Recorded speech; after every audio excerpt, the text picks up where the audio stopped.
Hello, તમે 12th pass out છો કે સ્ટડી કરો છો? 12th pass out. ઓકે, તો તમે એક ક્વેશ્ચન પૂછવા માંગુ છું કે ડ્યુરિંગ એકેડેમિક તો એ એકેડેમિક દરમિયાન તમે ખાલી ભણવા પર જ ફોકસ કરતા હતા કે કોઈ બીજી એક્ટિવિટીઝમાં બી તમે પોતાને ઇન્વોલ્વ કરતા હતા? ના, ખાલી ભણવા પર. ભણવા પર. અને તમારો એક્સપિરિયન્સ અહીંયા એસઆઈએસ સાથે કેવો રહ્યો? એસઆઈએસ સાથે એક્સપિરિયન્સ ખૂબ સારો રહ્યો અને ભણવાની ખૂબ મજા આવી.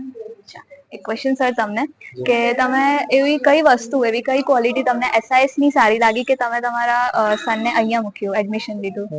વડોદરાના સારા 5 ઇન્સ્ટિટ્યૂટની અંદર તપાસ કરી, દરેક જગ્યાએ એમની સાથે વાતચીત કર્યા પછી નક્કી કર્યું કે વાતચીત ઉપરથી આપણને ખ્યાલ નહીં આવે, એટલે 3 ઇન્સ્ટિટ્યૂટની અંદર એક વીક એને અભ્યાસ માટે મોકલ્યો. મારા સનના જે રિવ્યુ હતા કે અહીંયા આ વિષયમાં નથી મજા આવતી, સ્માર્ટની અંદર એને રિવ્યુ સારા આવ્યા કે કેમિસ્ટ્રી, ફિઝિક્સ અને મેથ્સ ખૂબ સારું શીખવાડે છે. અને ત્યાં એડમિશન લીધું ને એટલું બધું સારું રિઝલ્ટ આવ્યું કે ગુજકેટની અંદર મેથ્સમાંથી 40 માંથી 40 આવ્યા. ખૂબ સારી સફળતા સ્માર્ટ ઇન્સ્ટિટ્યૂટ ઓફ સાયન્સની